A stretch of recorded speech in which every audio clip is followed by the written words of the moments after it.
संगम talks की तरफ से मैं अनुभव पांडे आज के इस प्रश्नोत्तरी सत्र में आप सभी का स्वागत करता हूं। और आज हमारे बीच इस प्रश्नोत्तरी सत्र के लिए हमारे बीच मौजूद हैं मनोज सिंह जी। नमस्ते। मनोज जी शैक्षणिक जो योग्यता है बीए इलेक्ट्रॉनिक्स और एमबीए करने के बाद विभिन्न विश्वविद्यालयों, इंजीनियरिंग कॉलेज, मैनेजमेंट कोर्स एवं मास कम्युनिकेशन से संबंधित शिक्षण संस्थानों में विशेषज्ञ व्याख्यान के लिए आमंत्रित किए जाते हैं। इनकी कई पुस्तकें प्रकाशित हो चुकी हैं, जिसमें चंद्रिकोत्सव, बंधन, हॉस्टल के पन्नों से उपन्यास, वैदिक सनातन हिंदुत्व तथा मैं आर्यपुत्र हूँ। इस श्रृंखला में इनकी ये दूसरी पुस्तक मैं रामवंशी हूँ प्रकाशित हुई है और इनकी तीसरी पुस्तक जल्द ही आने की संभावना है। हमने आपकी मैं रामवंशी हूँ पुस्तक के बारे में सुना है और यह भी जानकारी मिली है कि आपने इसके लेखन में लगभग 5 साल लगाए हैं। क्या आज ऐसा संभव है? क्योंकि हम लोग तो जानते हैं कि एक लेखक 1 साल में कई पुस्तकें लिख देता है, आखिर 5 साल का समय क्यों? देखिए, पूरी राम कथा में और महाभारत में सारा के सारा खेल संबोधन का है। तात बोलिए, वत्स बोलिए, अनुज बोलिए, महोदय बोलिए, महोदया बोलिए, आर्य बोलिए, आर्यपुत्र बोलिए, आर्या बोलिए, अनार्या बोलिए, दुष्ट बोलिए, श्रेष्ठ बोलिए, नरश्रेष्ठ बोलिए, पुरुष श्रेष्ठ बोलिए। कितना अच्छा संबोधन से ही आधा आत्मीयता आ जाती है। अदरवाइज ऐसा लगता है कि जैसे हम किसी सर के खोल में बंधे हुए हैं। तो यह भी एक संबंध है। तो मैंने प्रारंभ में इसलिए किया कि हम इसको आत्मीय बनाने के लिए एक दूसरे को उत्तम संबोधन से करेंगे तो हमें बहुत सारे प्रश्नों के उत्तर देने की आवश्यकता ही नहीं पड़ेगी। यही एक आनंद का विषय हो जाएगा। और आपके जो संगम के विशिष्ट विद्वान जन जो श्रोता लोग हैं, वो भी उन सबको मैं राम राम करूं, जय श्री राम करूं, हेलो ना करूं, प्रणाम करूं, नमस्कार करूं, तो उससे मेरा संबंध स्थापित हो जाएगा। ये चरित्र निर्माण है। इससे आपकी वैचारिकता दिखाई देती है। कि मुझे ऐसा लगता है कि 5 साल भी शायद कम थे। राम के चरित्र का वर्णन हो रहा है। पुरुषोत्तम आदि काल से लेके अभी तक ऐसा चरित्र निर्माण नहीं हुआ। उसके अध्ययन, उसका मनन, उसका चिंतन, उसका प्रस्तुतिकरण, उसका आनंद 5 साल तो कम थे। अनुज, मैं आपको सत्य कह रहा हूँ कि आज कृष्णवंशी का अध्ययन जब मैं 1 साल 1.5 साल हो चुका, क्योंकि आरामवंशी को पुस्तक दिए हुए मुझे 1 साल हो गया था। प्रकाशक को भी कुछ समय चाहिए, उनका भी अपना एक व्यवस्था है, मार्केटिंग की व्यवस्था है, बहुत सारे कार्य हैं। कृष्णवंशी में डूबने के बाद भी मैं राम से बाहर नहीं निकल पा रहा हूँ। नंबर 1, आज भी ऐसे बहुत सारे चिंतन के सूत्र राम के माध्यम से, प्रभु के माध्यम से, प्रभु की लीलाओं के माध्यम से, प्रभु के व्यक्तित्व के माध्यम से, और प्रभु के ही साथ साथ हनुमान जी, सीता जी, माता और भी कई चरित्रों के कई कई रूप और कई कई चिंतन, कई कई पक्ष दिखाई दे रहे हैं। अब यह भी एक आनंद का विषय है। हमारे यहाँ सनातन निरंतरता है, तो चूकूंगा नहीं। वो ऐसे कि कृष्णवंशी में, मतलब महाभारत में भी राम का कई सारा चरित्र का कई बार व्याख्या है, कई बार उद्धरण है, कई बार प्रस्तुतिकरण है, कई तरीके से आए हैं राम। तो प्रभु राम पुनः आएंगे कृष्णवंशी में। इतने विराट व्यक्तित्व के साथ साथ सनातन धर्म की, रामो विग्रहवान धर्म की जो एक प्रचलित कथन है, पूरे धर्म की व्याख्या जिसके अंदर समाहित है, उसको मैं 5 साल के अंदर कैसे कोई आदमी, मतलब मुझ जैसे अज्ञानी के लिए तो ये बहुत कम पीरियड था। फिर भी मैंने 5 साल में इसको प्रयास किया। हाँ, 5 साल भी इसलिए नहीं क्योंकि मैं उसके पहले आर्यपुत्र जो लिख रहा था पहला खंड, उसके लिए भी 5-7 साल, तो उस आर्यपुत्र के समय में भी राम का चिंतन चल रहा था। तो आप कह सकते हैं कि ये निरंतर प्रक्रिया थी।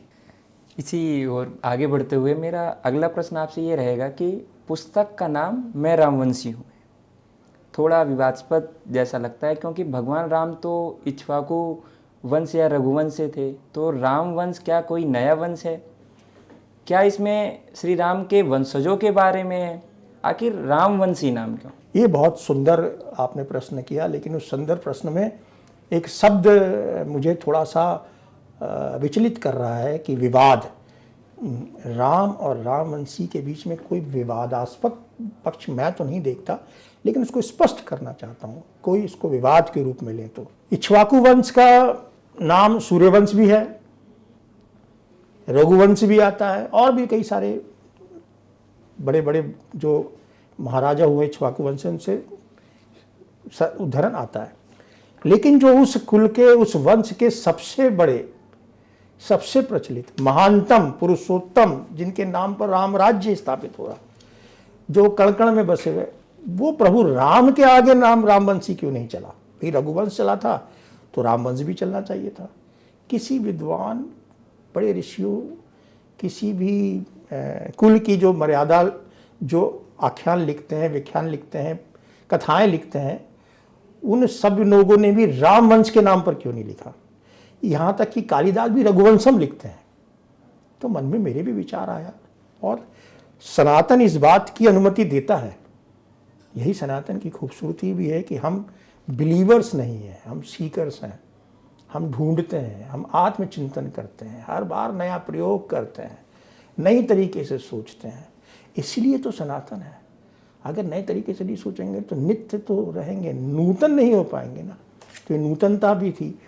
तो प्रभु ने यह मुझसे करवाया कि रामवंशी, जो राम के कुल का नहीं है, जो वंशीय वट वृक्ष बनते हैं, वंश के बायोलॉजिकल बनते हैं, उस वंश का नहीं है, वो वंश के बाहर का भी तो हो सकता है। तो वो रामवंशी जो है वो राम के परिवार के नहीं है, लेकिन जो राम का विराट परिवार है, जो पूरा ब्रह्मांड है, जो पूरी मानव सभ्यता है, उसमें आप भी आते हैं, मैं भी आता हूँ। तो मैं भी रामवंशी हूँ, आप भी रामवंशी बन सकते हैं। इस पुस्तक का जब आप उच्चारण करते हैं या बोलते हैं, आप फिर से बोल के देखिए, मैं रामवंशी हूँ, आपको आनंद का अनुभव होगा। अहम ब्रह्मास्मि जैसे आप बोलते हैं तो आनंद की अनुभूति होती है। वैसी जगह आप कहोगे मैं रामवंशी हूँ, तो आप तुरंत ऐसा लगेगा कि जैसे आप राम से जुड़ गए, प्रभु से जुड़ गए, और प्रभु के राम के परिवार से जुड़ गए हैं। इसका एक पक्ष है, और यह स्वतः स्फूर्त मेरे मन में आया, और उसके कई सारे पक्ष थे। प्रश्न था कि रामवंश नाम क्यों नहीं चला? इतने सबसे, इसको सबसे जो भी एडजेक्टिव आप लगा सकते हैं, उस इक्ष्वाकु वंश के सबसे प्रसिद्ध, सबसे लोकप्रिय, सबसे ज़्यादा जो इतिहास पुरुष, युग पुरुष, अवतार पुरुष, पुरुषोत्तम, मर्यादा, अवतार, आर्य श्रेष्ठ, जितने भी आप लगा सकते हैं गुण के, वो होते हुए भी रामवंश नाम से क्यों नहीं चला? क्योंकि प्रथा है ना हमारे इतिहास में, जो महानतम होते हैं उनके नाम से कुल चलता है। तो कुछ ना कुछ तो हुआ होगा। कारण उसका मुझे जो दिखाई देता है कि प्रभु राम जन जन के हो गए, कण कण में बस गए। आप चले जाइए आदिवासी क्षेत्र में, शहरों में आपको राम नाम नहीं मिलेगा, आदिवासियों में हर दूसरा व्यक्ति का नाम राम मिलेगा, हर तीसरा व्यक्ति राम के नाम से। इतने राम नाम है कि उसकी कोई अंत नहीं। लेकिन मैं खोजता रहा कि रामवंशी शब्द क्यों नहीं कहीं दिख रहा है मुझे। तो ये प्रभु ने मुझसे, महादेव ने ऐसी व्यवस्था की कि मेरे मन में आया मैं रामवंशी हूँ। तो यह एक व्यवस्था की, हाँ, जो भी एक चरित्र निर्माण होगा जो प्रभु राम के मार्ग पे चलने वाला होगा, वो जरूरी नहीं लव या कुश के परिवार के आगे लीनिएज में हो, वो कोई भी हो सकता है, वो केवट भी हो सकता है, वो निषाद राज भी हो सकते हैं, वो विभीषण के परिवार से भी हो सकते हैं, वो सुग्रीव के परिवार से भी हो सकते हैं, वो हनुमान जी का तो कोई परिवार, हनुमान जी का विराट जो वानर पूरी सेना, उनमें से भी किसी से हो सकता है। तो हम राम वंश को अगर सीमित कर देते तो इक्ष्वाकु वंश तक सीमित हो जाता है। आप रामायण को देखिए, प्रभु राम तो सबके थे। और यही क्यों, आप लंका के पक्ष में भी देखिए, मंदोदरी भी चिंतन कर रही है प्रभु की, राम सबके हैं। तो एक तरह से मैं रामवंशी हूं कोई भी कह सकता है, जो भी प्रभु के मार्ग पे चल रहा है। अनुभव भी बन सकता है मेरा भ्राता अनुज, और मैं भी बन सकता हूं, और आपके दर्शक भी बन सकते हैं जो भी प्रभु के राम के मार्ग से चलेंगे। तो एक नया चिंतन था, ये एक नया कंसेप्ट था, एक चरित्र निर्माण था। आज के युग में प्रभु राम के मार्ग पे चलने वाला एक व्यक्ति जो धर्मनिष्ठ हो, सत्यनिष्ठ हो, राष्ट्र के प्रति समर्पित हो, समाज के प्रति समर्पित हो, राम के जैसे चलने वाला व्यक्ति हो, राम के रूप में हो, राम के रूप में ही इस युग में आए और राम के जैसा कार्य करे, तो उसमें क्या नाम देता? तो शायद रामवंशी शायद सबसे उत्तम होगा। मेरा ख्याल है अनुभव, तुम खुद स्वयं सोचो, जो राम के मार्ग पे पूरी तरीके से समर्पित हो, उसको क्या नाम देना चाहोगे आप? उसके लिए ये उपाधि ही है। अगर आप किसी को कह दे कि मैं रामवंशी, उसके बाद उसे कुछ और आवश्यकता ही नहीं रह जाएगी, उसे किसी और पारितोषिक, किसी और चीज की आवश्यकता ही नहीं रह जाएगी। इतना संतोष, इतना आनंद, इतनी स्फूर्ति, मैं तो स्वयं इसको सुन सुन के पढ़ पढ़ के आनंदित होता रहता हूँ। और जो भी पढ़ेगा, पहली बार में पढ़ेगा मैं रामवंशी, उसको स्वयं लगेगा। आपको नहीं लग रहा है? आप जैसे 3 शब्द कहते हैं, एक आत्मानुभव आता है कि मैं राम से जुड़ गया हूँ। आपने बहुत अच्छे से ये चीज़ समझाया हमको कि क्यों इस पुस्तक का नाम मैं रामवंशी हूँ होना चाहिए।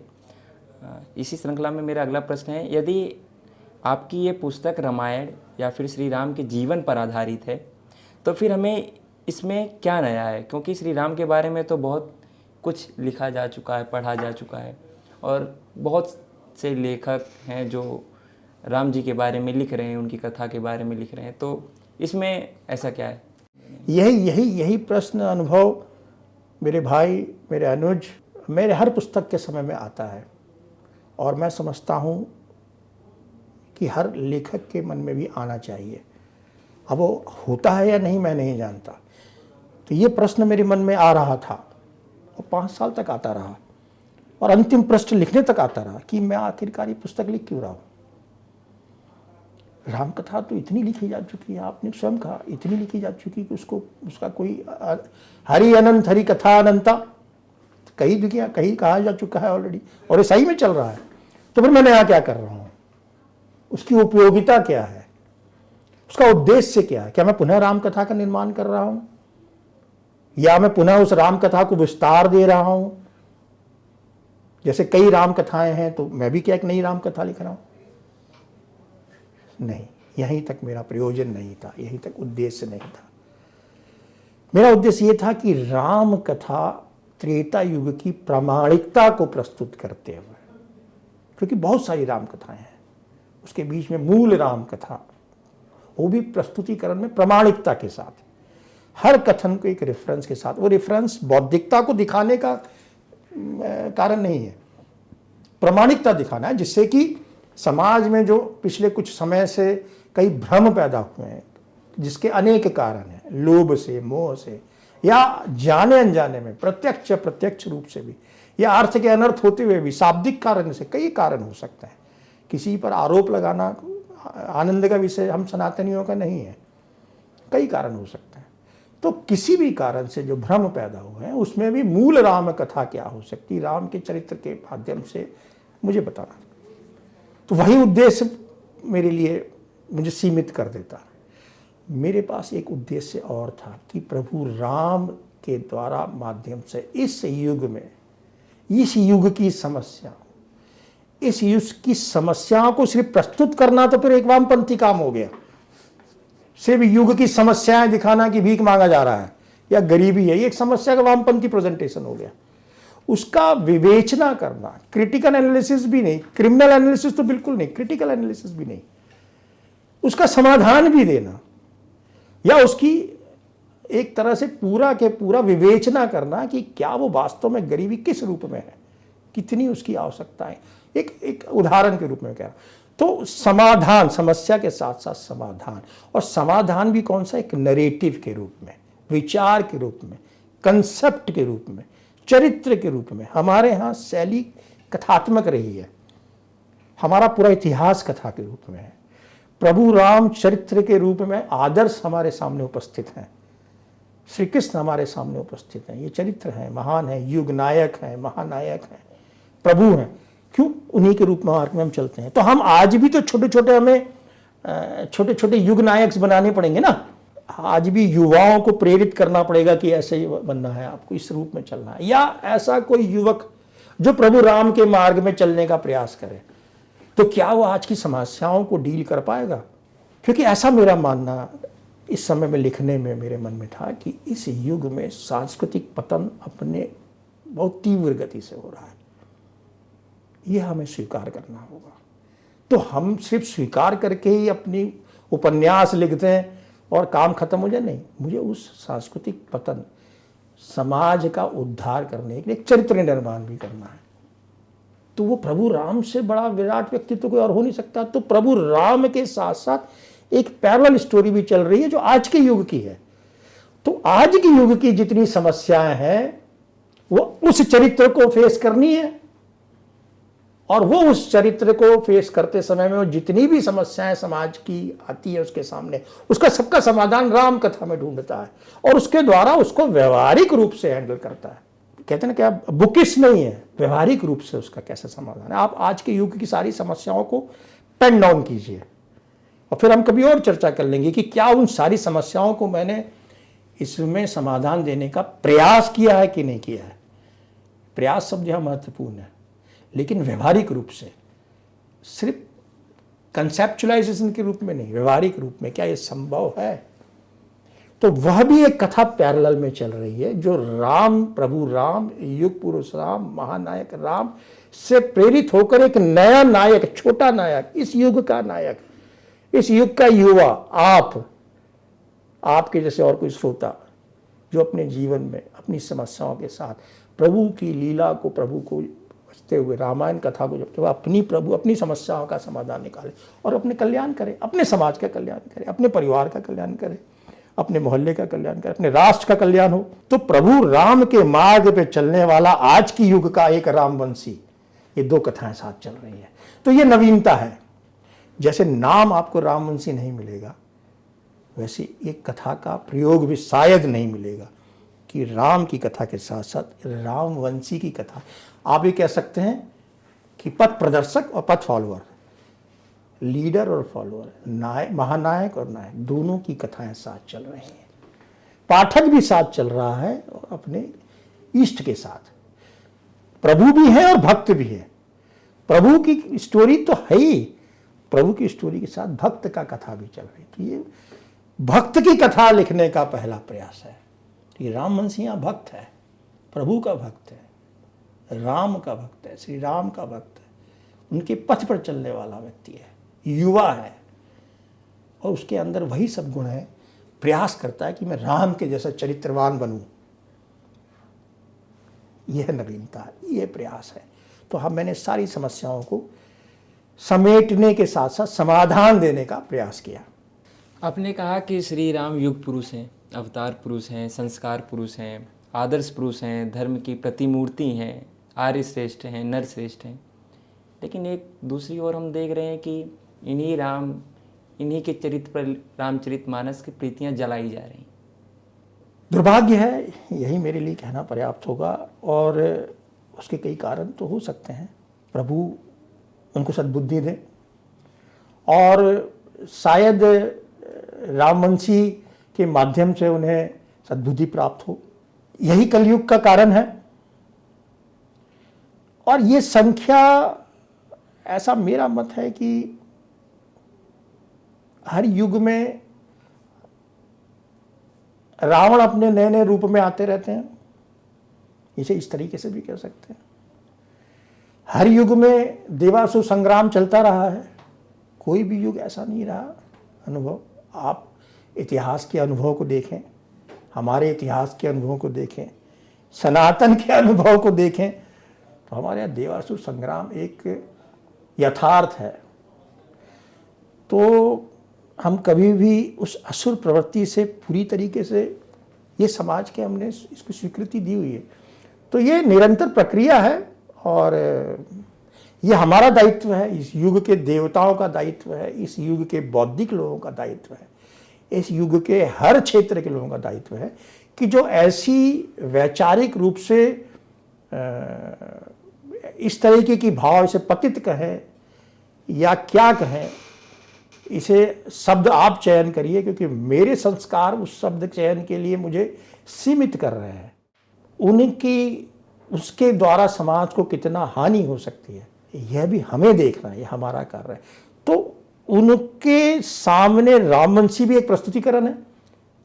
मेरा उनसे निवेदन रहेगा, अनुरोध रहेगा, हाथ जोड़ के प्रार्थना रहेगी कि प्रभु तो बहुत बड़ी बात है, आप रामवंशी के चरित्र को एक बार पढ़ तो लीजिए, प्रभु राम के चरित्र को पढ़ तो लीजिए, समझ तो लीजिए, आनंद तो लीजिए। रूप में आप किसी भी हो सकते हैं, पहले आप पढ़िए तो सही।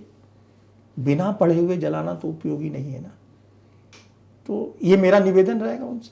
तो ये हो सकता है उसी के लिए ये कार्य मेरे द्वारा करवाया गया हो मतलब महादेव की महा की कृपा हो कि इस युग में ऐसी ऐसी संकट आएंगे तो कोई एक व्यक्ति का वो कहा जाए जो इस तरीके की कथा लिखे, जो ऐसे लोग पढ़ें। तो मेरा उनसे निवेदन रहेगा कि रामवंशी एक बार पढ़ें। हमारी भी यही आशा है कि वो एक बार जरूर पढ़ें। और ये सरल भाषा में है, उतनी क्लिष्ट भाषा में वाल्मीकि रामायण पढ़ने की आवश्यकता नहीं है। और भाव प्रधान रामचरितमानस महाकवि गोस्वामी तुलसीदास की विराट, ये तो सिर्फ बहुत छोटी पुस्तक है, 300-350 पृष्ठ की है और आज की युग के से संदर्भित है। तो मुझे लगता है कि शायद उनके मन में भी विचार कहीं ना कहीं सुविचार आएंगे, ऐसा मेरा मन करता है, मन कहता है। मनोज जी, इस देश में राम राज्य की कल्पना की जाती है, आपकी रामवंशी में राम राज्य के बारे में क्या कुछ लिखा है, कुछ बताइए। मैं उसके बारे में सिर्फ एक ही कथन कहना चाहूँगा कि एक संदर्भ आता है, इसमें ऋषि कहते हैं कि है तो ये त्रेता युग, जब राम कथा चल रही है तो ये त्रेता युग, लेकिन राम राज्य में वो सतयुग की भावना देते। तो मेरा रामवंशी जो है, धर्म की स्थापना, अधर्म का नाश, उसके लिए प्रयासरत है, सत्यनिष्ठ है, न्याय प्रिय है, समाज प्रिय है, सबकी कल्याण की बात करता है, सबसे बड़ी बात संबंधों संस्कारवान है। तो राम राज्य में सिर्फ राजनीतिक पक्ष नहीं है, वैचारिक भी है, आर्थिक भी है, सामाजिक भी है, पारिवारिक भी है, व्यक्तिगत भी है। हर रूप में व्यक्ति का कल्याण, राष्ट्र का कल्याण, परिवार का कल्याण, और जो धर्म की व्याख्या हो सकती है, जो प्रभु राम का चरित्र जीवन का हो सकता है, जीवन जो हो सकता है, वो जीवन अपने आप में संपूर्ण बात कहता है कि राम राज्य कैसा होगा। तो उस राम राज्य को आज के युग में स्थापित करने में प्रयासरत है रामवंशी अपनी छोटी सी भूमिका में। वो प्रभु राम के मार्ग पे चल रहा है, तो इसका मतलब वो अपनी छोटी सी दुनिया में राम राज्य स्थापित कर रहा है। वो राम राज्य कैसा होगा, उसमें माँ, पिताजी, भाई, परिवार वाले, गुरु, मंदिर की व्यवस्था, समाज की व्यवस्था, पड़ोसी की व्यवस्था, दुष्टों के साथ, असुरों के साथ कैसे आपको डील करना है, नारियों की सुरक्षा कैसे करनी है, न्याय कैसे देना है, अपने छोटे भाइयों को कैसे साथ रखना है, परिवार को कैसे समेटना है। राम राज्य में सब कुछ आता है जो हमारे परिवार और समाज से संबंधित हो सकता है। तो ये उसमें प्रयास कर रहा है रामवंशी भी। और ये प्रश्न आपका बड़ा उपयोगी है, ये इस पुस्तक का उद्देश्य है। इस कलयुग में एक व्यक्ति अपनी छोटी सी दुनिया के अंदर, आप अपने ऑफिस के अंदर भी तो राम राज्य ला सकते हैं, आप अपने छोटे से टेबल पर राम राज्य ला, आप अपने परिवार में राम राज्य ला सकते हैं। राम राज्य की परिकल्पना एक बृहद परिकल्पना है, उसको मैं किसी शब्दों में सीमित नहीं करना चाहता। ये भाव है, ये विचार है, जहां व्यक्ति स्वतंत्र हो, उच्छृंखल नहीं हो। स्वतंत्रता और उच्छृंखलता में बहुत बारीक अंतर है। तो वो हर रूप से न्याय हो, उसके साथ न्याय रहे, वो धर्म में बना रहे, अधर्मी ना बने, लोभी ना हो। तो ऐसे सभी चीजों में सुख से जीवन जीवे। तो वो जो राम राज्य, जो प्रभु राम की कल्पना है, जीवन भर कल्पना नहीं कहना चाहिए, जो उन्होंने उस जीवन में स्थापित किया, वही हम कल्पना करके इस युग में अपना राम राज्य कैसे स्थापित कर सकते हैं, उसके लिए ही ये प्रयासरत है। रामवंशी का चरित्र, ये कथा, जैसे प्रभु राम ने अपने युग में राम राज्य स्थापित किया, रामवंशी अपने जीवन काल में उसी तरीके की छोटी सी दुनिया में राम राज्य स्थापित करने का प्रयास कर रहा है।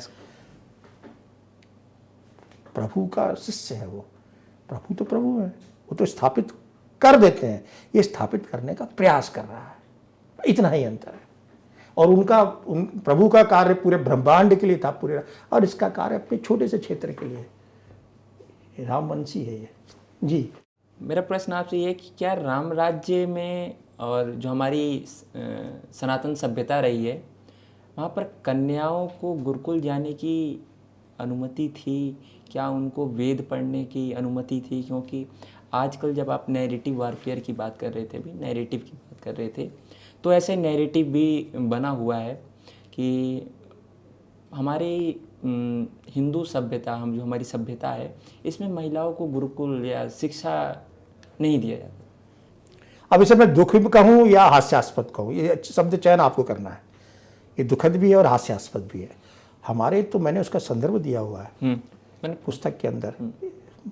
प्रभु राम और माता सीता का युग तो बात का, उसके बहुत पहले ऋग्वेद के समय में कई ऋचाएँ हैं, ऋषिकाएँ हैं, एक नहीं, दो नहीं, 16 17 ऋषिकाएँ हैं। उसके ऊपर पूरा के पूरा एक महाग्रंथ लिखा जा सकता है। आप सिर्फ उनके वेद पढ़ने की बात कहाँ थोड़े भी सीमित हो जाएगा। वो तो स्वयं वेद रच रही हैं, उनके माध्यम से ऋचाएँ अवतरित हो रही हैं, ऋषिकाएँ हैं वो ऋग्वेद में। तो गुरुकुल जाने की बात तो बड़ी सीमित हो जाती है, तो हास्यास्पद हो जाता है। और माता सीता के समय में भी बहुत सारे ऐसे चरित्र हैं। तो ये तो बड़ा, और आप देखिए ना, मतलब माता सीता का जब मेरा विवरण इसमें आता है तो मैंने उन सारी ऋषिकाओं का वर्णन दिया है, उनके चरित्र के बारे में, उनकी जो चिंतन है वो एक दो नहीं है, क्योंकि मैं एक दो का उदाहरण देकर सीमित कर दूंगा, अनेक हैं। लोपामुद्रा है, रोमा है, कौन सी नहीं है, उर्वशी है, कौन नहीं है, अनेक हैं। तो उन ऋषिकाओं का, ऋचाओं का ऋग्वेद में उद्धरण आना, मैं तो एक अगला स्टेप कह रहा हूं कि गुरुकुल की बात कर रहे हैं, वो तो स्वयं रचनाएं रच रही हैं, तो बिना गुरुकुल जाए हो जाएगा ये सब, तो संभव ही नहीं। तो प्रश्न ही गलत है जो ये प्रश्न कर रहे हैं। अरे अपने सनातन मूल्यों को थोड़ा तो समझ लो भाई। लोपामुद्रा के बारे में पढ़ लो आप, और भी तो अनेक चीजें हैं, कितनी एक आध थोड़ी है, अनेक हैं। आप तो खुद विद्वान हैं, अनुभव हमारी प्रचलित जीवन में है। माता पार्वती को आप क्या कहेंगे? माता सीता स्वयं कहती हैं, कई बार कई उद्धरणों में संदर्भ देती हैं वो अपनी, जब सास के साथ भी बात करती हैं, कौशल्या माता के साथ बात करती हैं, तो वो कहती हैं कि मुझे ये पता है, मुझे ये बताया गया है। क्या कहा, इसका अर्थ क्या है कि पढ़ी है ना वो मंदोदरी, तारा, उनकी विद्वता देखिए आप। जो बात बाली नहीं समझ पा रहे हैं, जो बात रावण नहीं समझ पा रहे हैं, वो आज उनकी पत्नी समझ रही है। और क्या विद्वता चाहिए आपको? अरे वो गुरुकुल की महाकुलपति है वो। हमारी तो कोई सीमा ही नहीं है विद्वता की। तो मैंने ऋचाएं और आपको व्यवहारिक रूप में बता दिया, आपके नाम बता दिया। मंदोदरी का उदाहरण देखिए, रावण को जो ज्ञान देती है वो, मुझे बताइए कोई ज्ञान कोई सामान्य स्त्री दे सकती है? मैंने अभी यहाँ की बात नहीं की, इस कुल की बात नहीं की, मैं तो रावण के कुल की बात कर रहा हूँ। और तो और देखिए कि उस युग के तो रावण के कुल में भी इतनी चिंतनशील और मननशील और ज्ञानी और विदुषी महिला, अरे वो तो कई गुरुकुल की आचार्य बनने, वो तो प्रधानाचार्य बनने की योग्य है। आप उनको गुरुकुल तक सीमित कर रहे हैं। तो ये तो प्रश्न पूछने वालों से पूछना चाहिए कि तुम अज्ञानी हो, तुम्हें गुरुकुल में जाना चाहिए और पहले अध्ययन करना चाहिए। खैर, तो उस पुस्तक में उसका बहुत अच्छे से वर्णन है उन महान विभूतियों का, उनके चिंतन का, उनके पूरे विचारों का। उन्होंने स्त्री पक्ष के बड़े सुदृढ़ पक्ष रखे हैं। और मैं आपको एक बड़ी चिंतन की बात पे ले जाना चाहूँगा थोड़ा सा, जो थोड़ा मुझे आनंद देता है कि जब संस्कृति और सभ्यता का निर्माण है, हमारे ऋषियों को बड़ा स्पष्ट पता था कि जब समाज का निर्माण कर रहे हैं हम सतयुग में, तो समाज मीन्स परिवार, ठीक है? परिवार मीन्स पति पत्नी, पति पत्नी मीन्स पत्नी। आप देखिए हमारे हर चिंतन में स्त्री केंद्र में है। परिवार तभी बचेगा जब स्त्री केंद्र में मजबूत होगी। बिना विद्वान किए वो परिवार चल सकता है।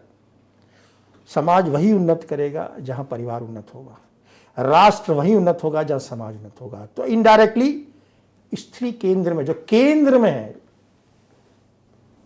वह सबसे मजबूत होना चाहिए। वो बिना चिंतनशील, विदुषी, विद्वान, विचारक, चिंतक हुए बिना हम इतने बड़े सनातन समाज का निर्माण कर सकते हैं क्या? संभव ही नहीं है। इसलिए हमारी सारी देवियां, हमारे यहाँ चिंतन जो है अर्धनारीश्वर कंसेप्ट है। हमारे यहाँ ही प्रभु, अब इनसे एक सवाल और पूछिएगा कि आप जो गुरुकुल की बात करते हैं, हमारे यहाँ तो सारी देवियां हैं। आप किसी और विचारधारा में कोई देवी हैं क्या? हमारे यहाँ अंत में और कुछ कहने की आवश्यकता ही नहीं है। अनाथ हमारी तो विद्या की देवी सरस्वती हैं। तब उनसे आप कह सकते हैं, प्रश्न करें कि तुम मूर्ख हो, ये सरस्वती का कंसेप्ट कहां है?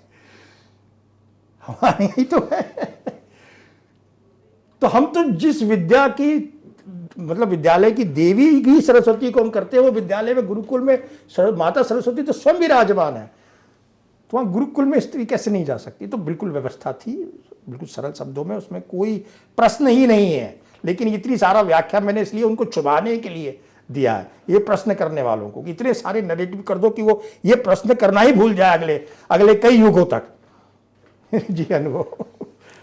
आखिर रामवंशी कौन है और आप क्यों रामवंशी बनाना चाहते हैं? समाज को आवश्यकता है अनुभव। मैं आज अन्यथा ना लीजिएगा, सत्य कटु हो लेकिन बोलना चाहिए, बोलना पड़ेगा। अगर नहीं बोलेंगे तो छुपाने से कोई फायदा नहीं। सांस्कृतिक पतन की तीव्र गति की कोई सीमा नहीं रह गई है। जिस परिवार की अभी हम बात कर रहे थे, कारण अनेक हैं और हेतु भी अनेक हैं, प्रयोजन भी अनेक है और दुष्ट आत्माएं भी अनेक हैं। उनका उद्देश्य भी भिन्न भिन्न है। तो सांस्कृतिक पतन हो रहा है और अगर इसको नहीं रोका गया, मैं अतिशयोक्ति तो नहीं कह रहा और पूरी तरीके से शब्दों पे मत जाइएगा, लेकिन भावार्थ पे जाइएगा, अगले के 10-15 सालों बाद घर घर में भयावह स्थिति होने वाली है। अभी ही आप देख लीजिए, हमने पूरा बाजार बना दिया है। संस्कृति और संस्कार कुछ भी नहीं रह गए, किसी भी संबंध में कोई मधुरता ही नहीं रही। और उस सांस्कृतिक पतन को लेकर बहुत सारे नैरेटिव्स हैं, बहुत सारे उद्देश्य हैं, बहुत सारे लोग लगे हुए हैं, चाहे वो फिल्म हो, चाहे वो साहित्य हो, चाहे वो और भी कई क्षेत्र हैं जिससे कि ये प्रहार हो रहा है। तो ये रामवंशी मतलब राम, प्रभु राम के मार्ग पे चलने वाला और संस्कार पुरुष हैं वो प्रभु। मतलब वो उनके चरित्र में आप देखिए, वैसा संस्कारी पुरुष कोई नहीं मिलेगा इतिहास में आपको। इसीलिए मर्यादा और पुरुषोत्तम गूगल में भी आप सर्च करेंगे तो तुरंत श्री नाम आ जाते हैं। 5000-7000 साल में उनके चरित्र के साथ भी हम जैसे लेखकों ने क्या नहीं किया, क्या ना कैसी नहीं कथाएं जोड़ दी, फिर भी उनका चरित्र को आप बहुत ज़्यादा क्या तनिक भी नहीं छू पाए। ऐसा ही महान चरित्र था, संस्कारित था, इसीलिए वो आर्य श्रेष्ठ भी कहलाते हैं। धर्म की प्रतिमूर्ति, मतलब धर्म को व्याख्या समझने की जरूरत नहीं है। एक बेचारा जो सामान्य पुरुष है, क्या है धर्म, तो कह रहे प्रभु राम का जीवन अपने आप में धर्म की परिभाषा है, संस्कार की अपने आप में स्वरूप है। उनके चरित्र पढ़ते के साथ हर परिवार की माताएं, बहनें, भाई, पिता, माता सब आनंदित हो जाते हैं। इसलिए घर घर में राम कथाएं चलती हैं हमारे यहाँ। तो उसको पुनः स्थापित करने के लिए, उस सांस्कृतिक पतन को रोकने का प्रयास है मेरे भाई। है छोटा सा प्रयास है। मैं बता रहा हूँ स्थिति बहुत, आप दूसरा पक्ष छोड़ दीजिए, आर्थिक, राजनीतिक और भी बहुत सारे पक्ष हैं। मैं तो अभी एक पक्ष, और भी बहुत पक्ष हैं, उस सारे पक्षों को लेकर ये रोकने का प्रयास है। पतन इतना तीव्र हो रहा है और कई तरह से हो रहा है। आप अभी बात हो ही रही थी आपसे कि कितनी साहित्य में किस किस तरीके की रचनाएं रची जा रही हैं, बौद्धिक क्षेत्र में कितना प्रदूषण है, फिल्मों से कितना प्रदूषण आ रहा है, सोशल मीडिया के कारण घर घर में क्या स्थिति बन गई है। आपने स्वतंत्रता को छंकलता बना दिया है। तो यह सब चीजों को कहीं ना कहीं रोकना पड़ेगा ना। हर व्यक्ति स्वतंत्र हो जाएगा तो छंकलता ले लेगा तो फिर परिवार बचेगा ही नहीं। जब परिवार बचेगा नहीं तो समाज कैसे बचेगा? उसको रोकने का प्रयास है, वो मधुरता लाने का प्रयास है। वृद्धाश्रम बनने लगेंगे, सीमा नहीं रह जाएगी, ये स्थिति बनने वाली है। पति पत्नी कंसेप्ट ही नहीं रहेगा, बच्चे ही नहीं होंगे, वो चाहते ही नहीं। तो यह मैं उसकी भयावहता देखकर, अनुमान लगाकर मैं बहुत कभी कभी दुखी भी हो जाता हूँ। तो उसको रोकने का भी ये प्रयास है, यही उद्देश्य है। यही रामवंशी उस प्रयास का उस रास्ते का एक मार्ग है। आपने साहित्य की बात करी और मुझे किसी लेखक की एक पुस्तक ध्यान में आ रही है। तो उन्होंने लिखा है कि भारत के कई महिलाओं के साथ संबंध। मेरा ख्याल है जिस भी व्यक्ति ने लिखा है, मैंने तो नहीं पढ़ा है और अच्छा है नहीं पढ़ा है, वो दुष्ट व्यक्ति होना चाहिए जिसने ऐसा लिखा है, महापापी होना चाहिए।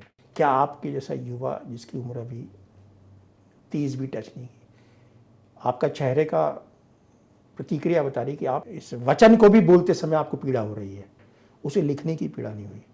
अगर आप बताना चाहें तो बता सकते हैं कि जिससे कि लोग कम से कम, मैं भी जानना चाहूँगा कि ये कौन महान लेखक हैं और ये किस तरीके का ये व्यक्ति, ये किस तरह का नैरेटिव, यह भी एक सांस्कृतिक पता नहीं है। आप कल्पना नहीं कर सकते जिसकी जो बात आप कह रहे हैं, भरत जैसे व्यक्ति के साथ, जिसका गुणगान प्रभु राम स्वयं करते हैं। ये तो दुष्टता है, इसके लिए मेरे पास शब्द नहीं है। यही सांस्कृतिक पतन में ये भी योगदान है, इस तरह के लोगों का भी योगदान है, और ऐसे ही साहित्य रचे जा रहे हैं। और यही कारण बनता है जो आपने अभी कुछ दिन समय पहले कहा था कि प्रतियां जलाई जा रही थी। यही पुस्तक पढ़कर ही लोग विचलित होते हैं। ये लिखने वाले लोग सबसे ज्यादा दुष्ट हैं, मूर्ख नहीं कहूंगा इनको। इनको तो सांस्कृतिक रूप से त्याग कर दिया जाना चाहिए समाज से, और तो कुछ हम कर नहीं सकते हमारे और आप देखिए सनातन की खूबी कि जिनका भी आप नाम ले रहे हैं वो आज भी मेरा ख्याल उन्मुक्त होकर घूम रहे होंगे। हो सकता है स्थापित हो सकता है बिक्री चल रही हो उनकी किताबों की। ये सांस्कृतिक पतन का दूसरा उदाहरण है। उत्तर नहीं दे रहा, आक्रोशित हो रहा हूं मैं इस तो कथन से। संभव ही नहीं है ये। जी, भगवान परशुराम ने अपनी माता का वध किया था, आपने इसका जिक्र अपनी पुस्तक में किया है, और इसके आगे भी, क्योंकि ये फैला हुआ है भ्रांति समाज में कि परशुराम भगवान ने अपनी माता का वध किया था। इस पर थोड़ा सा प्रकाश डालिए आप। देखिए, ये मेरे एक वैचारिक भगवान परशुराम के व्यक्तित्व को प्रस्तुतिकरण करते समय में यह मेरा एक प्रस्तुतिकरण है कि मैं इस शब्दार्थ को स्वीकार नहीं कर पाया। और कई बार क्या होता है, अलंकार की भाषाओं के कारण कई हम प्रस्तुतिकरण में चूक जाते हैं। श्रृंगार रस हो या विभत्स, हमारे तो रस भी है ना, उस रस से संबंधित शब्द हैं, अलंकारिक शब्द हैं, और कई बार वो शब्द के लेखन के समय में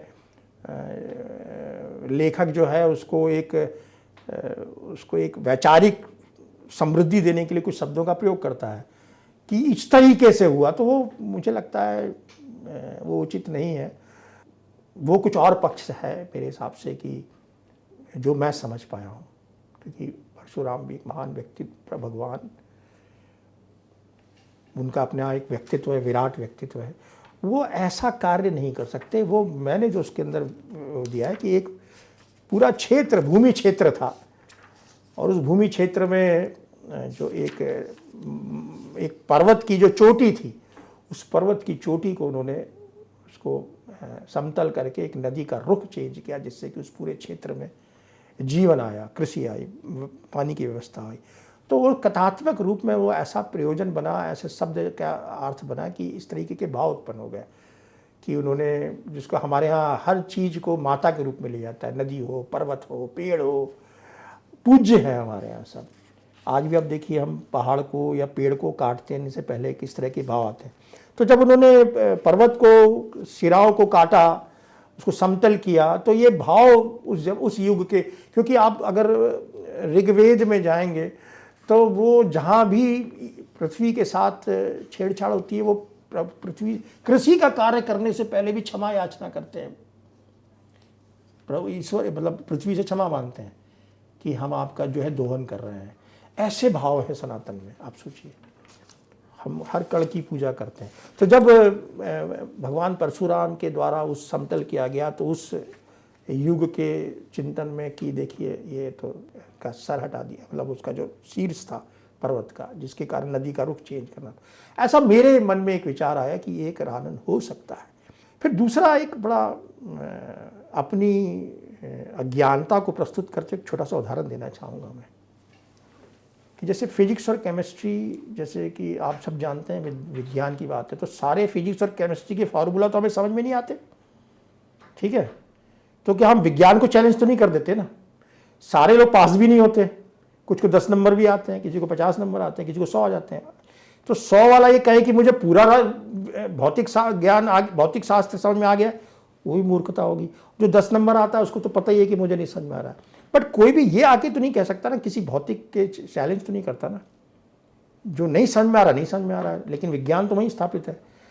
तो कई चीज हमें भी समझ में नहीं आती है। वैदिक फिलॉसफीज में कई ऋचाएं हमें समझ में नहीं आती, उसे उसी लेवल तक छोड़ देना चाहिए।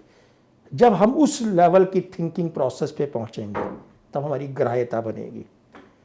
लेकिन तब तक हम उसका अनर्थ तो कम से कम ना लेना, एक गलत संदेश तो ना जाए। मैं नहीं समझता कि प्रभु परशुराम यह कार्य कर सकते। मेरा मन इसको स्वीकार नहीं कर पाता कि इतने चरित्रवान परशुराम जी किसी भी कारण से माता के साथ ऐसा करें, संभव नहीं लगता। फिर एक उसको वैचारिक रूप से, अर्थपूर्ण रूप से देखें कि पुनः उनको जीवन देते हैं, यह भी एक कथा आती है, शायद उनको जीवन भी पुनर्जीवन देते हैं। तो यह एक दोनों ही बात एक्सट्रीम्स लग रही है, व्यवहारिक नहीं लग रही है। ऐतिहासिक रूप से, व्यवहारिक रूप से उस युग की, उस कालखंड में, जैसे कि परशुराम जी के साथ, प्रभु के साथ पश्चिम के क्षेत्र से बहुत सारी कथाएं जुड़ी हुई हैं। केरल से लेके पूरे बॉम्बे के जो वेस्टर्न घाट है, जो गोवा के से लेके केरल का जो पूरा वेस्टर्न घाट है, उस भूखंड से परशुराम, भगवान परशुराम की बहुत सारी कथाएं जुड़ी हुई हैं। अब मैं थोड़ा सा कथांतर हो जाएगा, लेकिन जब आपने बात छेड़ी है तो थोड़ा सा उसको एक हल्का सा विस्तार दे रहा हूं। तो प्रभु परशुराम के नाम के साथ, उनकी जीवन के साथ, उनकी विशेष जो भूमिका उन्होंने की है, केरल की जो कई त्योहार हैं, कई उत्सव हैं, केरल की कई जो प्रचलित मान्यता है, उसमें परशुराम जी का एक बहुत प्रमुख भूमिका है। वैसा ही वेस्टर्न घाट में भी है। तो ये सारी जो भूखंड है, इस भूखंड को मनुष्योपयोगी बनाने में परशुराम जी का बहुत बड़ा योगदान है।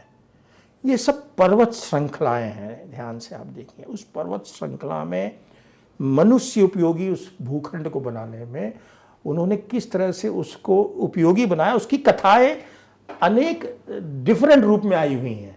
हमारे यहाँ कथात्मक शैली का एक प्रचलन है, तो कथात्मक शैली को रोचक बनाने में कई तरह की कथा में अलंकार उपयोग होता है। तो यह भी किसी भूखंड में, उस भूखंड को उपयोगी बनाते समय कथा प्रचलित होते हुए ऐसे से गई, ऐसा मेरा मत बना। क्योंकि जिस क्षेत्र में है वंश का जो बहुत सारी पीड़ाएं थी, क्षत्रिय, बहुत दुष्ट क्षत्रिय था उस समय एक राजा, उसका भी वर्णन है जिसका थोड़ा सा कथा पुस्तक में है। तो वो उसका संबंध उससे है कि वो दुष्ट क्षत्रिय था, तो इसलिए क्षत्रिय संहार की बात आती है कि इन्होंने सारे क्षत्रियों का संहार कर दिया। वो है ही वंश की संहार की बात। कार्तवीर्य वो नाम है उसका, अर्जुन तो राजा है, वो बहुत दुष्ट राजा, उसका संहार, उसके परिवार का संहार। तो ये भृगुवंश और ये है ही वंश का बहुत दिनों तक कन्फ्लिक्ट चला है। तो ये उस वंश के क्षत्रियों का नाश कर दिया। वो बन के क्या बन गया कि सारे क्षत्रियों का नाश कर दिया। अब सारे क्षत्रियों का नाश कर दोगे तो फिर दूसरा क्षत्रिय कहां से आएगा, दूसरी बार कहां से क्षत्रिय आएंगे।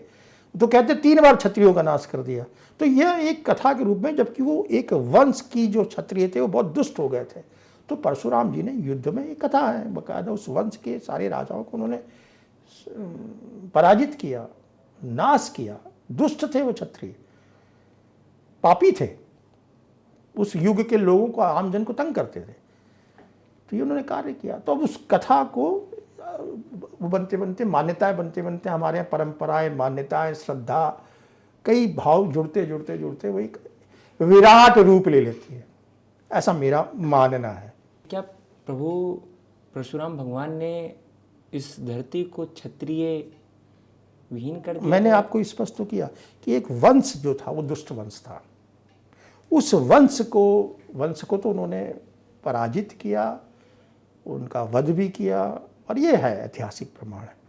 और वो परंपरा, वो परिवार उस पर्टिकुलर युग में बहुत कष्ट दे रहा था, जिसका मैंने उदाहरण दिया। तो वो उसी सीमित रूप में देखा जाए तो वो एक ही वंश तो नहीं था ना क्षत्रिय का, और भी कई वंश थे, कई उपयोगी राजा भी थे, कई धर्मनिष्ठ राजा भी थे। तो यह एक विचार का प्रस्तुतिकरण है। तो उसको अब और हम थोड़ा सा स्ट्रेच करेंगे तो क्या होगा कि फिर वो हमारे यहाँ एक इसी का नैरेटिव वार्स में फिर आज के युग में कुछ अति बुद्धिमान लोग उसका अनुपयोग करते हैं, दुरुपयोग करते हैं। आप समझ रहे मेरी बात? इस नैरेटिव वार्स में ही अगर इसको हम संतुलित रूप से प्रस्तुत नहीं करेंगे, यथार्थ रूप में प्रस्तुत नहीं करेंगे, व्यवहारिक रूप से प्रस्तुत नहीं करेंगे, तो क्या होगा, परशुराम जी क्षत्रियों के वो माने जाएंगे। ऐसा नहीं है। वो तो एक धर्मनिष्ठ व्यक्ति हैं, सत्यनिष्ठ हैं, ज्ञानी हैं। तो वो उनका वर्णन यहाँ पर सिर्फ इस संदर्भ में आया है कि एक तो त्रेता युग का प्रारंभ परशुराम जी से है, संबंधित है।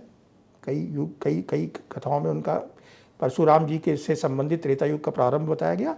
और चूंकि परशुराम जी का नाम राम के संदर्भ में भी आ रहा है, तो उसके कारण भी उसकी वस्तु थी। बट मेरा ऐसा ख्याल है दोनों ही परशुराम जी के साथ जुड़ी हुई बात, माता का और पूरे क्षत्रिय समाज का, ये दोनों ही एक छोटी सी बात को, बहुत छोटी सी बात नहीं कहना चाहिए, एक बहुत महत्वपूर्ण बात को बहुत स्ट्रेच कर दिया गया, तो जो व्यवहारिक रूप से सत्य नहीं। अगर सारे क्षत्रियों का संहार एक बार हो गया तो दूसरी बार के क्षत्रिय कहां से आ गए, प्रश्न तो ये उठेगा। यही हम यथार्थ रूप में हमें समझना पड़ेगा कि जो भी दुष्ट राजा था, जो भी दुष्ट राजा भी क्षत्रिय, जो भी अधर्मी राजा था, उसको प्रभु परशुराम जी ने शिक्षा दी। एक तरह से आप उसे संतुलित भाषा में ही कहेंगे, युद्ध में पराजित किया, ये और उपयोगी होगा। स्ट्रेट वे में युद्ध में पराजित किया, ये तो संदर्भ अनेक जगह आता है। और उसी को कवि ने अपने रूप में कहा है कि सारे क्षत्रियों का संहार कर दिया। आपने अपनी पुस्तक में बालकांड में कई संस्कारों के बारे में बात किया है, गर्भाधान संस्कार और फिर नामकरण, ऐसे करके पूरी लिस्ट है और एक एक करके सबका आपने व्याख्या किया है पूरा। तो आप इनके बारे में थोड़ा बताइए, क्योंकि सांस्कृतिक संहार की बात भी आपने करी। हम तो अब ये चीज़ देख ही नहीं पा रहे हैं कि ये सभी संस्कार हम अभी आपसे चर्चा में अनुभव मेरे भाई इसी बात को तो लेके हो रहा था कि सांस्कृतिक पतन हो रहा है हमारा बहुत ज़्यादा। तो ये सांस्कृतिक पतन को आप रोकोगे कैसे? तो हमारे यहाँ संस्कार, संस्कृति, संस्कृति, ये तीनों देखिए कितने जुड़े हुए शब्द हैं। जब सभ्य समाज को सुसंस्कृत बनाना होगा तो उसके लिए संस्कार परिवार में आवश्यक है, उसकी व्याख्या के लिए संस्कृत आवश्यक है, विचारों के लिए, सिर्फ भाषा तक उसको सीमित मत कीजिए, विचारों के लिए संस्कृत जैसा विचार, शुद्धता के साथ, स्पष्टता के साथ, जिसके उच्चारण की त्रुटि में भी विद्वान कह देते हैं मत बोलो, इतनी शुद्धता के साथ, वैसी व्यक्ति की शुद्धता को लेकर हमारे यहाँ संस्कार थे। अब संस्कार नहीं है, इसीलिए तो ये स्थिति हो रही है। जब आप विवाह को पार्टी बना दोगे तो फिर परिवार भी तो पार्टी ही हो जाएगा ना। जब आपका विवाह फैशन परेड बन जाएगा तो दर्शक तो फिर ताली पीटेंगे ना, फिर पति पत्नी कैसे हो जाएंगे वो? तो ये छोटे छोटे शब्दों को एक वैचारिक रूप से मैं आग्रह कर रहा हूँ कि विवाह एक संस्कार था। आज आप विवाह में चले जाइए, आप, हमारे यहाँ नामकरण एक संस्कार था, नाम की अपनी एक महत्ता थी। आपका नाम कितना सुंदर है, अनुभव। आपके मित्र का नाम कितना सुंदर है, अक्षय। हम दुष्ट क्यों नहीं कहते हैं किसी को, पापी शब्द क्यों नहीं कहते हैं, राम क्यों रखते हैं, रावण क्यों नहीं राम रखते हैं? रावण नाम सुना आपने कभी? घर घर में राम है, क्यों? हम नाम को लेकर भी इतने कॉन्शियस हैं। लेकिन उस नाम के साथ नाम के भाव भी तो जरूरी थे ना। तो नामकरण संस्कार में वो भाव भी आते थे, उसका बड़े विस्तृत वर्णन है जी। हम जब विद्यालय में जाया करते थे तो वो व्यवहारिक रूप में रखते थे। अब तो हमारे यहाँ स्कूल कहाँ रहे, विद्यालय कहाँ रहे, वो तो मार्केट प्लेस बन गया। तो जब आपका उद्देश्य, मैं तो कुछ और इधर उधर नहीं जा रहा हूँ, मैं तो मूल पे ही जा रहा हूँ, क्योंकि समाज का मूल में परिवार है और परिवार के मूल में विवाह है। और विवाह को लेकर ऋग्वेद भी बहुत वैचारिक रूप से बहुत केंद्रित है, विवाह को लेकर पूरा एक सूक्त है, कई उसके अंदर व्याख्या है। क्यों महत्व दे रहे हैं? समाज के निर्माण के मूल में विवाह, उस विवाह पर आपने अटैक कर दिया। जो लोग कर रहे हैं ना सांस्कृतिक पतन, उन्होंने बड़ी सिस्टमैटिक ढंग से अटैक किया। तो ये संस्कार के पतन को जब मुझे रोकना है तो मुझे संस्कार को तो बताना ही पड़ेगा ना, इसलिए संस्कार के रूप में प्रभु राम के जीवन चरित्र के साथ रामवंशी के जीवन में संस्कार को मैं स्थापित कर रहा हूं। जब रामवंशी के जीवन में संस्कार स्थापित होंगे, उसको देखकर घर घर में रामवंशी जन्म लेंगे। और इस एक कथन में मैं कहना चाहूँगा कि अगर रामवंशी बनना है तो एकमात्र कार्य है, संस्कार को स्वीकार करना पड़ेगा। जन्म से लेके अंतिम दिन तक जो जीवन के संस्कार है उसे स्वीकार करते ही आप रामवंशी बन जाएंगे। और जैसे ही व्यक्ति रामवंशी बनेगा, संस्कार पतन रुक जाएगा। और जैसे ही संस्कार पतन रुकेगा, सब संस्कार होंगे। जब संस्कारित होंगे तो सुसंस्कृत होगा, जब सुसंस्कृत होगा तो समाज सभ्य होगा, जब सभ्य होगा तो सबका कल्याण होगा, सब आनंद में रहेंगे। सब सीक्वेंशियल है ना। तो परिवार को परिवार ही रहने देना होगा। तो परिवार को परिवार बनाए रखने के लिए जितने हमारे संस्कार हैं, जितने भी आवश्यक हैं, वो सब करेंगे तभी परिवार। और वो परिवार में कोई एक नहीं, सारे। हमारे यहाँ गर्भाधान भी एक संस्कार है। गर्भ के समय में कैसे विचार है माता पिता के, पुत्रेष्टि यज्ञ हुआ था, इसलिए प्रभु राम का जन्म हुआ, वैसे विचार थे। हर प्रभु, हर ईश्वर, हर अवतार के जन्म के समय एक विशेष, श्री कृष्ण के अवतार के समय में देखिए आप किस तरह की पीड़ा थी माता पिता की। श्री कृष्ण के व्यक्तित्व में उसके लिए संघर्ष पूरे जीवन भर रहा, उनके व्यक्तित्व में संघर्ष पूरे जीवन भर रहा, उनके चरित्र में आया। उस मामले में निर्मोही श्री कृष्ण अपने आप में एक विराट व्यक्तित्व बने। अभिमन्यु की कथा आप जानते ही हैं कि जो दुर्योधन है, दुर्योधन के जन्म के समय में गांधारी के विचारों पर अगर आप ध्यान दें, मतलब उस गर्भाधान के समय में गांधारी और धृतराष्ट्र के मन में जो विचार आ रहे हैं, वही विचार पूरी तरीके से दुर्योधन के व्यक्तित्व में आते हैं। वैसा ही उदाहरण आप कुंती के साथ भी ले सकते हो, माता कुंती के साथ भी ले सकते हो। पांचों पुत्र का जन्म जिस विचार के समय में हुआ है, वैसे ही पुत्र बन रहे। वही विचार आप कर्ण के समय में देखिए, आप ध्यान से महाभारत पढ़िए। तो जब रामवंशी आपको जन्म देना है परिवार में, जिसमें परिवार में हमारे आपस में वैचारिक रूप से मधुरता रहे, प्रेम रहे, तो जब माताएं जन्म देंगी अपने पुत्र को, पुत्री को, अगर ये भाव रहेंगे कि ये दादा है, ये दादी है, नाना है, नानी है, बुआ है, चाची है, सब जब प्रेम रहेगा तो उस शिशु में वही भाव आएंगे। इस बारे में हमारे शास्त्रों में अनुभव जनित बहुत विराट संदर्भ है। आज का साइंस इस क्षेत्र में अभी बहुत पीछे है। वो इस चीज को समझ नहीं पा रहा है, वो यांत्रिक बना रहा है। जबकि जन्म, शिशु का जन्म यांत्रिक नहीं है, सीजेरियन नहीं है। वो तो एक आप शरीर की बात कर रहे हो, उसके अंदर जो आत्मा है, जो सॉफ्टवेयर है, हार्डवेयर तो सब एक जैसा है ही, उसका जो सॉफ्टवेयर है, वो सॉफ्टवेयर सबसे महत्वपूर्ण है। अदरवाइज व्यक्ति तो सारे वही होते, दो हाथ दो पैर वाले। एक दुष्ट होता है, एक आतंकवादी बन जाता है, एक प्रभु बन जाता है। सॉफ्टवेयर की गड़बड़ी, विचार की प्रॉब्लम है ना, किसको कैसा विचार दिया जा रहा है। तो ये संस्कार के द्वारा गर्भाधान के समय से ही आपके विचार, आपके ऊपर बीज कैसा है, उस बीज में आत्मा कैसी है, वो आत्मा ही तो आपके आगे के पुरुष का निर्माण करेगी। तो उसे कई संदर्भ मैंने आपको बता दिए। आप करने का, आप रावण के जन्म का संदर्भ ले लीजिए।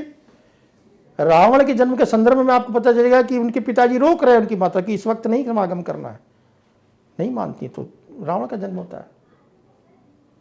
ये हमारे इतिहास, हमारे शास्त्रों में उदाहरणों के साथ सब कुछ उपलब्ध है। तो अगर आपको संस्कृति पतन से, कहते ना कि जब आप स्वयं पति पत्नी एक भ्रमित रहेंगे तो बच्चा भी भ्रमित होगा। फिर हम 25 साल बाद कहते हैं अरे मेरा बच्चा तो ऐसे मेरे प्रति भाव ही नहीं रखता। अरे भाई, तुमने कैसे भाव रखे थे वही भाव तो तुम्हारे बच्चे में आएंगे। कहते हैं ना, तुम अपने माता पिता के साथ कैसा व्यवहार कर रहे हो, तुम्हारा बच्चा बड़ा होकर वैसे ही व्यवहार करेगा। ये सिंपल सी सरल सी बातें समझ में नहीं आती है क्या? अब कैसे समझाया, हमें तो नहीं समझ में आ रहा। तो हमने वो रामवंशी के द्वारा, उसके द्वारा उदाहरणों के साथ, प्रमाण के साथ, उदाहरण के साथ और साथ में कथात्मक शैली में आपको प्रस्तुत किया है। तो ये तो हरि अनंत, हरि कथा अनंता। मेरे भाई, मेरे अनुभव, ये तो अनुभव शब्द में आप देखिए, हमारा हजारों साल का अनुभव है हमारे पास। और हर तरीके का अनुभव है। उस अनुभव जनित ज्ञान से हमारे ऋषियों ने कहा भैया ये संस्कार करो, परिवार की मुक्ति चाहते हो, आनंद चाहते हो, लाभ चाहते हो, मुक्त होना चाहते हो, मोक्ष, जो भी शब्द दीजिए आप, कल्याण चाहते हो, संस्कार उसके मूल में है। सॉफ्टवेयर है ये, उन्नत सॉफ्टवेयर डालोगे तो बड़ा उन्नत कार्य होगा। संस्कारों की बात आपने करी, कई बार यही बात मेरे दोस्तों के बीच में चलती है, तो वो स्वतंत्रता चाहते हैं, कहते हैं कि तुम ये चीज़ें बताकर हमको एक लिमिटेशन बांध दे रहे हो। वो जो आपसे कह रहे हैं वो एक्चुअली वो वास्तविकता में स्वतंत्रता की बात नहीं कर रहे, वो उच्छृंखलता की बात कर रहे हैं। पूर्णतः स्वतंत्र तो कुछ भी नहीं होता। और क्या किस तरह की स्वतंत्रता की बात कर रहे हैं? चलिए, मैं तो रामवंशी की चर्चा के लिए आया हुआ हूँ, मुझे आप बताइए, क्या माता सीता स्वतंत्र नहीं रही अपने विचारों को लेकर? क्या माता कौशल्या स्वतंत्र नहीं थी? उन्होंने पूरी स्वतंत्रता अपनी बहू को नहीं दी? क्या राजा दशरथ स्वतंत्र नहीं माने जाने चाहिए? चलिए, मैं तो इधर उधर की बात नहीं कर रहा, आप एक परिवार की बात करते हैं। आप बड़ा सुंदर उदाहरण आप ले लेते हैं। 4 चरित्र है, माता पिता दशरथ एंड कौशल्या, प्रभु राम एंड बहू माता सीता। आप चारों की स्वतंत्रता देखिए। आप पहले प्रभु राम कह रहे हैं माता सीता से कि आप यहीं रुकिए। माता कौशल्या भी कहती है, चुप रहती, पहले तो माता कौशल्या रोक रही है, फिर देख रही नहीं मेरा बेटा बिल्कुल वो है, देवा है अपनी चीजों को ले, ठीक है जाओ। माता सीता कहती नहीं मुझे तो जाना है। प्रभु राम कहते हैं मैं अभिप्राय जानता ही नहीं था, अब आप कह दिया तो आप चलिए। माता कौशल्या ने तो नहीं रोका, महाराज दशरथ ने तो नहीं रोका। अब लक्ष्मण पे आ जाइए, भाई है। सुमित्रा माता से पूछते हैं, सुमित्रा माता कहते हैं आपका प्रश्न ही ठीक उचित नहीं है आपको तो जाना ही है। बताइए कितनी स्वतंत्रता है, इससे बड़ी स्वतंत्रता आपको क्या चाहिए? और कोई क्वेश्चन नहीं कर रहा एक दूसरे से, उच्छृंखलता नहीं है। लेकिन जंगल में जाके माता पिता को नहीं भूले प्रभु, आचरण में नहीं भूले, संस्कार में नहीं भूले, धर्मनिष्ठ बने रहे, ये है स्वतंत्रता। हमारे बच्चे स्वतंत्र नहीं होना चाहते, उच्छृंखल होना चाहते। वो वनवास में नहीं जा रहे, वो तो दूसरे घरों में जा रहे हैं और माता पिता को भूल जाना चाहते हैं हमारे तो प्रभु जंगल में जाके भी अपने माता पिता को रोज याद करते हैं। अरे माता पिता तो छोड़िए, अपनी जन्मभूमि अयोध्या को याद करते हैं,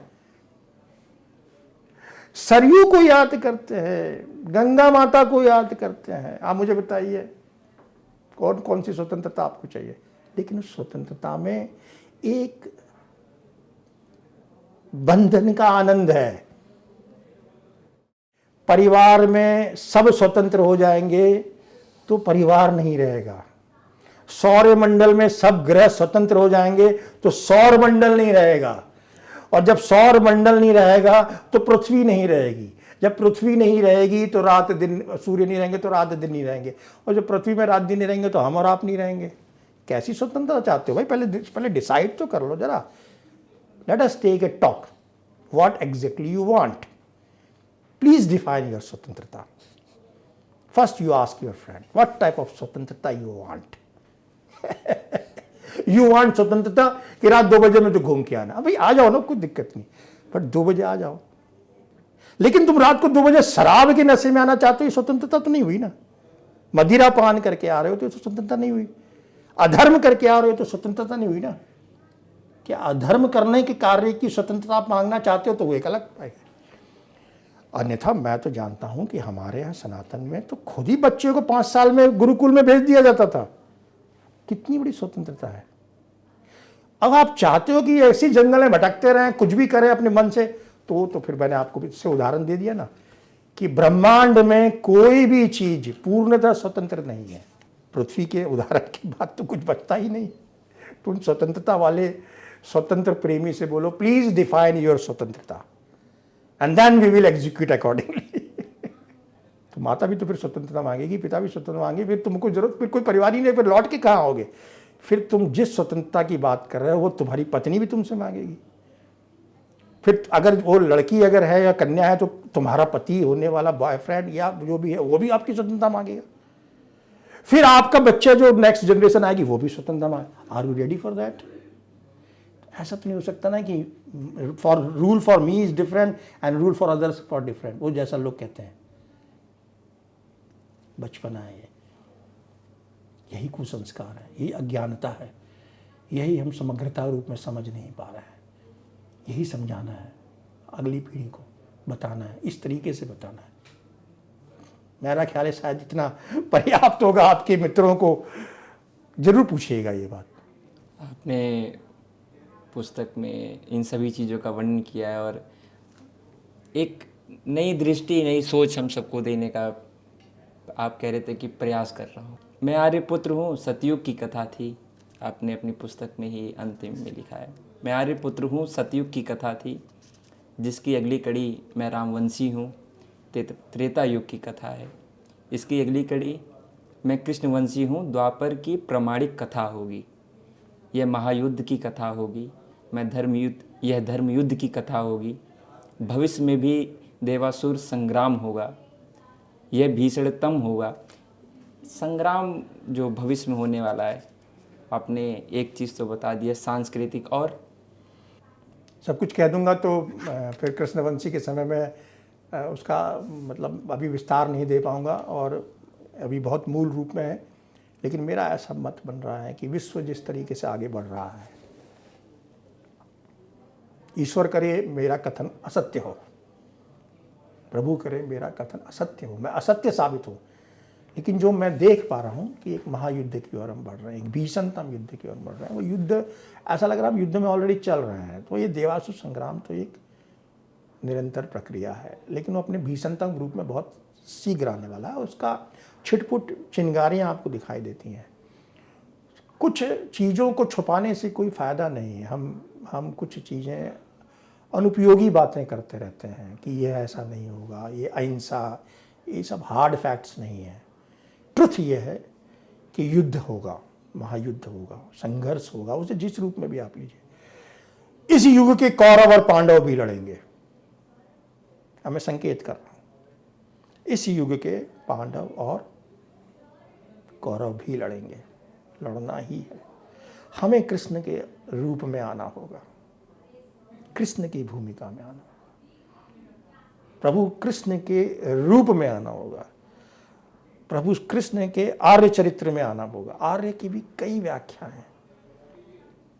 अभी हम प्रभु राम के कारण परिवार और समाज, वो आत्मा थी, वो मन है, वो हमारे विराट सृष्टि का एक मन है। प्रभु राम मन में बसते हैं, श्री कृष्ण मस्तिष्क है। तो अगला युद्ध होगा, उसमें हमें कृष्णवंशी के रूप में अपने आप को लाना होगा, हम आर्य पुत्रों को लाना होगा। इसी को मैं विस्तार दूंगा। जो मुझे दिखाई दे रहा है उसमें एक पक्ष सांस्कृतिक भी है, एक पक्ष है सांस्कृतिक पतन की हम सब अंतिम छोर पे पहुंच जाएंगे। और वह उसका प्रारंभ द्वापर में प्रारंभ हो चुका है, ये मैं नहीं कह रहा, उसमें सांदीपनि जी ने कहा हुआ है, द्रोणाचार्य कहते हैं, कृपाचार्य कह रहे हैं कि शिक्षण के क्षेत्र में पतन आ चुका है, द्वापर में आ चुका है। राजा के महलों में गुरु पहुंचने लगे हैं। ऐसा त्रेता में नहीं हो रहा था, सतयुग में तो संभव ही नहीं था।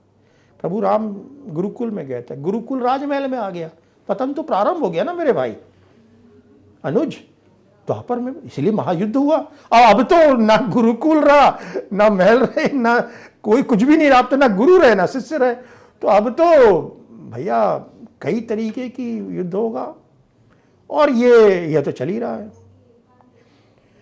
हमें उसके लिए तैयार होना होगा। ये अस्तित्व की लड़ाई है, ये वैचारिक लड़ाई है, ये सभ्यता की लड़ाई है, ये दो असुर प्रवृत्तियों के बीच में भी युद्ध हो सकता है। तो ये कलयुग है। तो द्वापर में महायुद्ध हुआ था, उसकी भीषणता का आपको सबको पता ही है, तो फिर ये कलयुग का महायुद्ध कैसा होगा? भाई देखिए, दासराग युद्ध सतयुग में हुआ था ना, युद्ध सब, एक बात समझ लीजिए, मानव इतिहास के अंदर कोई भी भूखंड और कोई भी कालखंड ऐसा नहीं है जिसमें युद्ध ना हुआ हो। ये जीवन का सत्य है। मोटे मोटे रूप में अभी बता देता हूँ। सतयुग में दासराग युद्ध हुआ, सुदास का संदर्भ में, परशुराम की कथा आप सुनी चुकी है। लेकिन अगर त्रेता की बात करें टोटालिटी में, तो राम और रावण का युद्ध, द्वापर में श्री कृष्ण का पूरी गीता ही है उस संदर्भ में। तो कलयुग है, इसमें कैसे बच जाओगे आप? अब ये होना या नहीं होना एक अलग चीज़ है, इसको फिलॉसफिकल वे में मत लीजिए। बहुत अच्छा, मैं तो कह रहा हूँ, मैं कथन मेरा असत्य हो तो मैं तो सबसे प्रसन्न होगा। मानवता के नाम में सनातन से बड़ा मानवता तो किसी में नहीं है। लेकिन जो घोर असत्य, जो सत्य है, उसे मैं कैसे छुटकारा दूं? तो किसी भी भूखंड के किसी भी कालखंड में युद्ध हमेशा रहा है, ये जीवन का सत्य है। तो वह भी होगा और वो भीषणतम होगा, क्योंकि इस वक्त हम सांस्कृतिक रूप से पूरे पतन में आ चुके हैं। वैचारिक रूप से हम समझने को तैयार नहीं, हमने सारा कुछ बाजार बना दिया है। तो आर्थिक रूप से भी संघर्ष होगा। आप कितने भी किले बना लीजिए, कितनी भी दीवारें खड़ी कर दीजिए, हर तरीके का युद्ध। तो वो उस युद्ध के लिए कृष्णवंशी में एक कृष्ण के रूप में उस धर्म युद्ध में आज के युग में, क्योंकि प्रभु कृष्ण तो द्वापर में, उसके जो वंशज हम हैं, इस युग में हमारा क्या रोल रहेगा, क्या रोल होना चाहिए, हम किस तरीके से अपने आप को तैयार करें। ये अस्तित्व का संघर्ष मेरे भाई, इसे छुपाना नहीं चाहिए। बहुत बहुत धन्यवाद आपका मनोज जी। आपने आज हमारे संगम टॉक्स के माध्यम से मैं रामवंशी हूँ की कथा जन जन तक पहुँचाने का जो आपने ये प्रयास किया है, इसके लिए हम बहुत आभारी हैं आपके। बहुत बहुत धन्यवाद। राम राम। राम राम, धन्यवाद। राम।